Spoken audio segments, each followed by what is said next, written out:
müəllimlərimiz, rəsmilər, gənclər, tədbir iştirakçıları. Hər birinizi xoş gördük.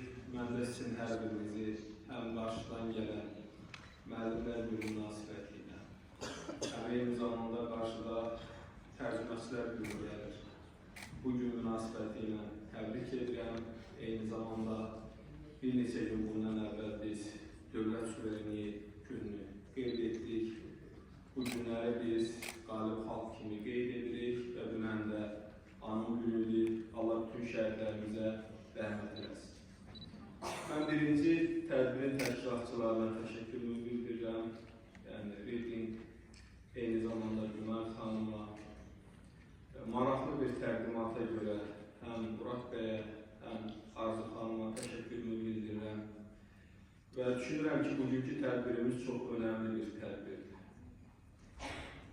Və bugün bilirsiniz ki, Azərbaycanda da təhsil sahəsində bir sıra layihələr həyata keçirilir.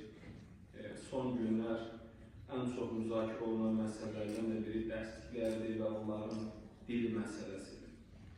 Və bu yaxınlarda parlamentdə də Elm və Təhsil Nazirliyi ilə birlikdə biz bir dinləməni keçirmək istəyirik.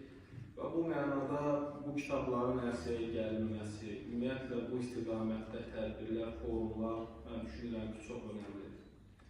Ümumiyyətlə, təhsildə bizi düşündürən məsələlər çoxdur. Yəni, bugün dünyada bir çox proseslər gedir, tendensiyalar gedir. Ümumiyyətlə, təhsilə baxış dəyişir, yanaşma dəyişir.